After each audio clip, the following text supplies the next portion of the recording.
Sastra channel நேயர்களுக்கு நமஸ்காரம்.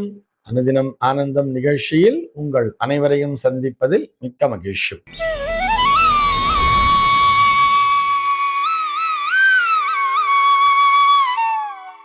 இன்று 9/8/2026 இந்த நாள் குறித்து பஞ்சாங்கம் என்ன சொல்றதுன்னு பார்க்கலாம் வாங்கோ. இன்றைய தினம் பராபவ வருடம் ஆடி மாதம் 24ஆம் தேதி ஞாயிற்றுக்கிழமை. திதி பார்த்தோம்னா தேய்பிரை ஏகாதசி திதி பகல் 11:05 வரைக்கும் இருக்கு. அதனைத் தொடர்ந்து தேய்பிரை துவாதசி திதியானது வந்து விடுகிறது. இன்னைக்கு நட்சத்திரம் பார்த்தோம்னா மிருகசீரிஷ நட்சத்திரம் மதியம் 2:41 வரைக்கும் இருக்கு. அதனைத் தொடர்ந்து திருவாதிரை நட்சத்திரம் என்பதும் வந்து விடுகிறது. இந்த நாள் முழுவதுமே ஒரு சித்தயோகம் கூடிய நாளாக இருக்கிறது. இதுபோக பஞ்சாங்கத்திலே வரக்கூடிய யோகம் அப்படின்னு சொல்லி பார்த்தோம்னா இன்றைக்கு ஹர்ஷனம் அப்படிங்கிற ஒரு நாம யோகத்தை கொடுத்திருக்கா. கரணம் பார்த்தோம்னா பாலவம் அப்படிங்கிற ஒரு கரணத்தை கொடுத்திருக்கா. இந்த நாளானது ஒரு சமநோக்கு நாளாக அமைந்திருக்கிறது. இன்னைக்கு என்ன ஸ்பெஷல் அப்படின்னு சொல்லி பார்த்தோம்னா இன்றைய தினம் பஞ்சாங்கத்திலே சர்வ ஏகாதசி அப்படிங்கிறத கொடுத்திருக்கா. இந்த ஏகாதசியானது காமிகா ஏகாதசி என்ற பெயரிலே அழைக்கப்படுகிறது. ஏகாதசி விரதத்தினை மேற்கொள்பவர்கள் இந்த நாளினை பயன்படுத்தி கொள்ள வேண்டியது. இது போக இன்றைய தினம் ஆடி திருவாதிரை அப்படிங்கிறத கொடுத்திருக்கா. அதாவது நாளைக்கு தான் இந்த திருவாதிரை நட்சத்திரங்கிறது பிரதானமான இடத்தினை பிடித்திருக்கும்.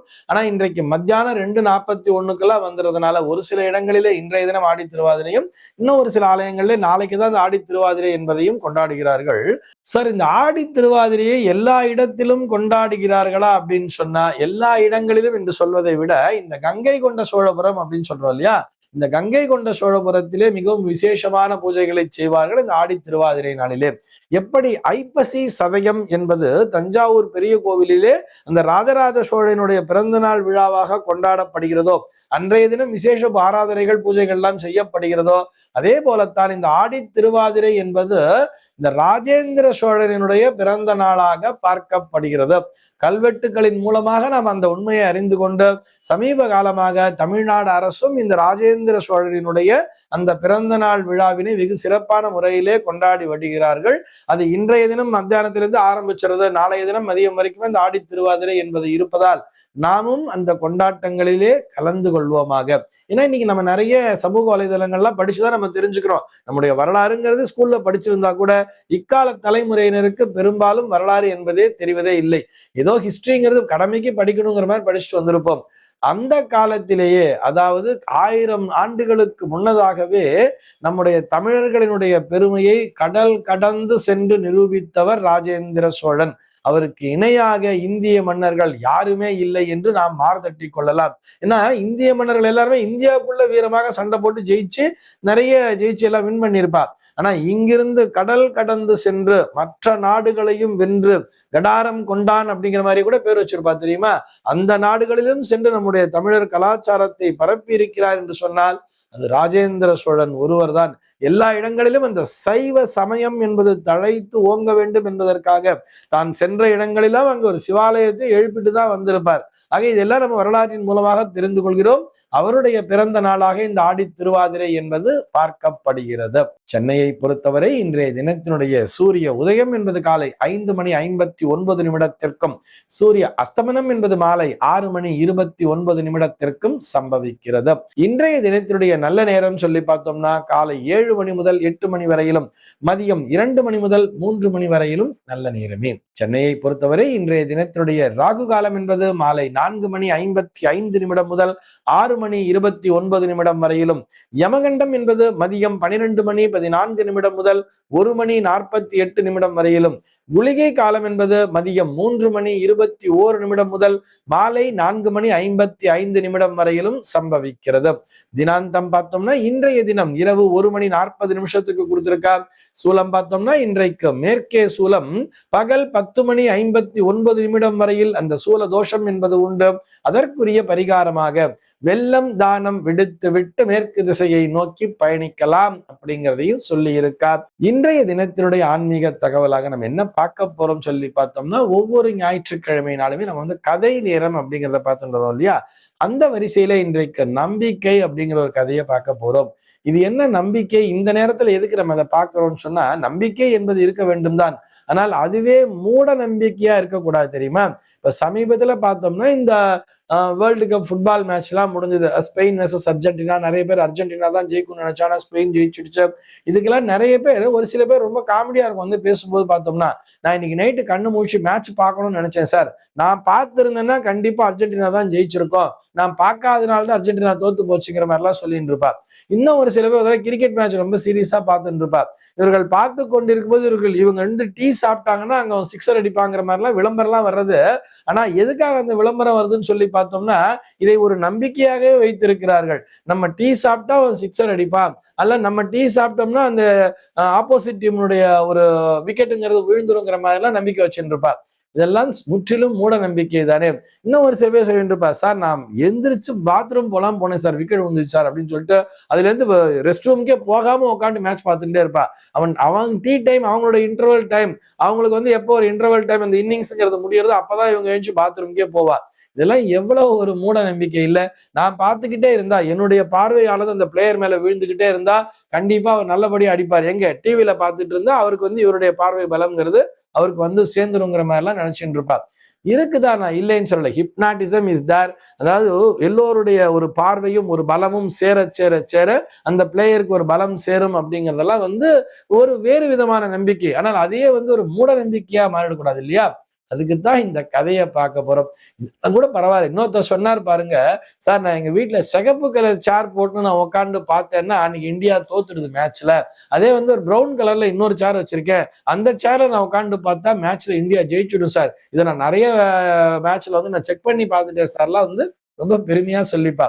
இதெல்லாம் எவ்வளவு தூரம் மூட நம்பிக்கையா இருக்கிறது இல்ல. சரி, இப்ப நம்ம கதைக்குள்ள போயிடலாம். ஒரு ஊர்ல ஒரு ஏழை இருந்தான். ஆனா அவன் கடுமையான உழைப்பாளு, நல்லா உழைச்சிக்கிட்டு வரான். என்னதான் நம்ம உழைச்சாலும் நம்ம கையில காசு தங்க மாட்டேங்குது, வர்றது வாய்க்கும் வயிற்றுக்குமே சரியா இருக்குதுங்கிற ஒரு வருத்தத்தோடயே வேலை பார்த்துட்டு இருந்தானாம். ஒரு நாள் அவன் தன்னுடைய வேலைக்காக அப்படி நடந்து போயிட்டே இருக்கா. போற வழியில பார்த்தோம்னா கீழே ஒரு ஓட்ட கால்னா கிடைச்சுதான். கீழே பார்க்கறான், குனிஞ்சு பார்த்தா ஒரு ஓட்ட கால்னா காசுங்கிறது கிடைச்சிருச்சு. ஆனா அந்த நாள்ல எப்படி சொல்லுவாங்க, இந்த ஓட்ட கால்னா கிடைச்சதுன்னா அதை எடுத்து பத்திரப்படுத்தி வச்சுட்டு நமக்கு அதிர்ஷ்டம் அடிக்கும் அப்படிங்கிற மாதிரி சொல்லுவா. இதை இவன் கையில எடுக்கிறத ஒருத்தர் பார்த்துட்டு, ஆஹா உனக்கு ஓட்ட காசு கிடைச்சிருச்சா, அப்போ உனக்கு அதிர்ஷ்டம் தான், போ இன்னில இருந்து உனக்கு செம லக்கு உனக்கு அப்படின்னு சொன்னாங்களாம். உடனே இவன் என்ன பண்ணா, அதை பத்திரப்படுத்தி தன்னுடைய கோட் பாக்கெட்டுக்குள்ள போட்டு வச்சுட்டான். அவன் டெய்லி கோட்டு போட்டுனா வேலைக்கு போவான் ஆபீஸ்க்கு. அந்த மாதிரி என்ன பண்ணா, அவன் கோட் பாக்கெட்டுக்குள்ள போட்டு வச்சுட்டான் டெய்லி. அது இன்னொன்னு அப்புறம் என்ன பண்ணுவான், கோட் எடுத்து துவைக்க போடுவா இல்லையா, அப்ப என்ன பண்ணணும்னு அவனுக்கு என்ன யோசனை வந்ததுன்னா, ஒரு சின்ன ஒரு துணிக்குள்ள அந்த காயினை கட்டி கோட் பாக்கெட்டுக்குள்ளே வச்சுக்கிட்டான். ஆனா அது இல்லாம ஆபீஸ்க்கே போக மாட்டான். டெய்லி அந்த கோட்டை யூஸ் பண்ணிட்டு இருப்பான்.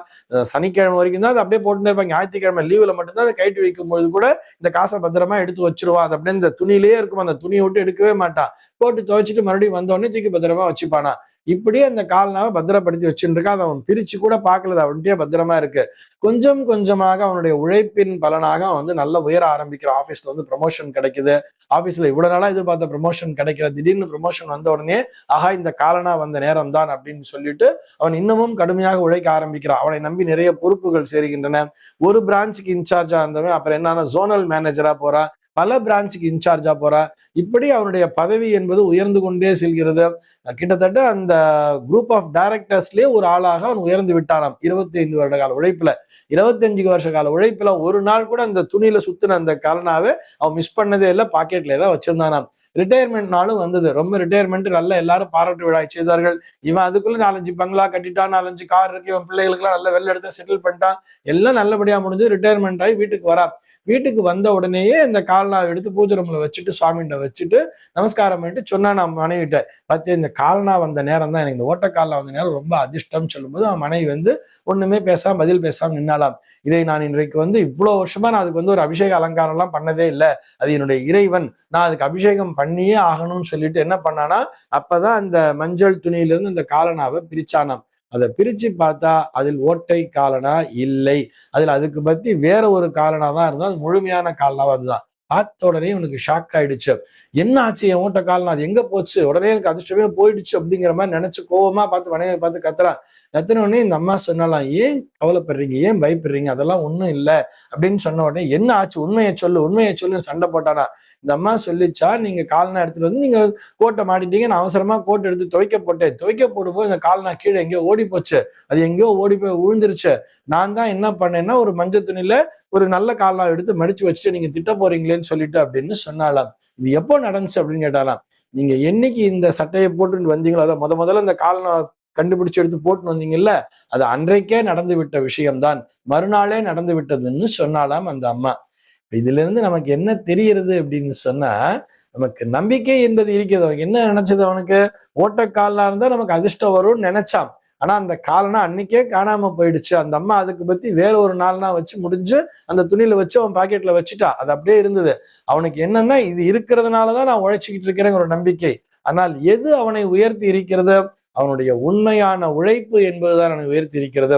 கடுமையாக அவன் உழைத்திருக்கிறான். அதுக்கு சப்போர்ட்டா அவன் பாக்கெட்ல அவனுடைய நம்பிக்கைக்கு பலமாக ஒரு விஷயங்கிறது தான் அவன் கையில இருந்திருக்கே தவிர, அவனை உயர்த்தியது என்பது அவனுடைய உண்மையான உழைப்பு மட்டும்தான். இதனை நன்றாக புரிந்து கொள்ள வேண்டும். நம்ம எதுக்கு எடுத்தாலும் சும்மா இந்த மூட நம்பிக்கை பின்னாடி அலையாம, இறை சக்தி என்பது இருக்கிறது. இறைவனை வணங்க வேண்டும். காலை மாலை இருவேளையும் இறைவனை வணங்க வேண்டும். இறைவா, நான் உழைப்பதற்கு தயாராக இருக்கிறேன், என்னுடைய உழைப்பிற்கேற்ற ஊதியத்தை கொடு, நான் நிச்சயமா உழைக்கிறதுக்கு தயங்க மாட்டேன்னு சொல்லிட்டு உழைத்து கொண்டே இருப்பவருக்கு பின்னால் இறைவன் தன்னால் ஓடி வருவார்.